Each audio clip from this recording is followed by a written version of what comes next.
Le Viosino de domaine de la Quinta do Gradil. Nous sommes ici au Portugal, dans l'appellation Lisbonne, Lisboa, et il s'agit d'un domaine historique qui est situé à 50 km au nord de la capitale portugaise, dans un endroit entouré de forêts, dans une zone très nature.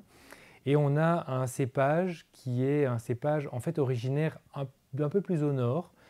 Le terroir natal du Viosino, c'est le Douro. Donc le Douro, cette vallée où on produit notamment les Portos, donc plus connu pour la production de Porto, le long du fleuve Douro.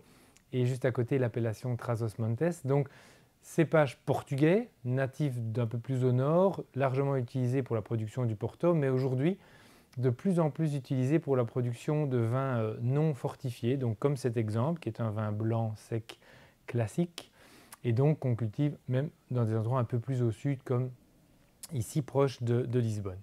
Seulement 500 hectares aujourd'hui présents dans le pays, donc ça reste une petite production, ce cépage qui peut être assemblé. Dans le Douro, ce sera souvent assemblé avec du Gouveio, avec du Rabigato, alors qu'ici, dans l'appellation Lisbonne, on propose un exemple qui est monocépage, donc 100% Viosino. Cépage de petit rendement également, donc sur des terres assez chaudes, donc ça donnera quand même des vins avec une belle concentration et plutôt des vins de qualité. Alors, je propose de déguster cet exemple, Quinta do Gradil. Quand on regarde un petit peu la couleur, on a une magnifique robe lumineuse, brillante, avec des reflets encore un petit peu verdâtres, mais sinon c'est une belle robe jaune citron. Au nez c'est magnifique, c'est assez complexe. Donc, on a tout d'abord un caractère fruité sur les agrumes. Je perçois vraiment le caractère pamplemousse, le caractère un peu citronné, le caractère un peu zeste d'orange. Vous avez l'impression d'avoir épluché une orange ou une mandarine, et puis vous avez cette odeur qui reste sur les doigts. On a ce caractère, ça sent très bon sur les agrumes, ça sent un peu le côté floral, un peu fleur d'oranger également. On a aussi une minéralité qui est bien présente, donc ce côté pierreux, caillouteux. Et quand vous le travaillez un peu au deuxième nez, c'est un vin assez expressif, assez aromatique. Il n'est pas élevé en fût de chêne, mais on a quand même presque une note un petit peu fumée liée à ce côté minéral, donc c'est vraiment splendide. Avec toujours beaucoup de fruits très charmeurs, mais ça sent le côté fruit frais. On n'est pas dans un excès de maturité non plus. Vraiment le bel arôme de fruits frais. Voyons en bouche.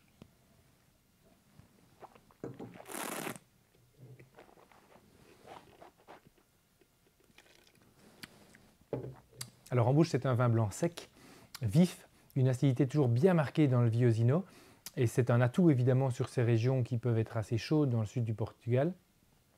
Ça titre que 13 degrés d'alcool, donc on n'est pas non plus sur un vin lourd ou alcooleux, c'est vraiment très élégant, très raffiné, très équilibré, c'est long, et je goûte encore ce côté minéral, salin, iodé presque, donc on a vraiment un goût assez typé.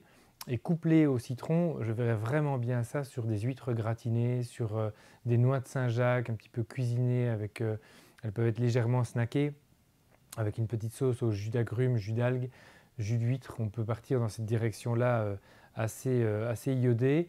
Des langoustines à la plancha. Donc allons sur un plat qui a déjà beaucoup de goût, sans tomber dans le côté lourd, crémeux, gras, parce que c'est un vin qui reste tendu fondamentalement. Donc sur un homard grillé également, je verrais vraiment bien un bel accord avec ce vin qui répondrait au côté succulent du plat et aussi à son côté marin. Donc vraiment une belle découverte. Un vin à boire plutôt dans les 5 premières années et à servir assez frais, donc aux alentours des 8-9 degrés.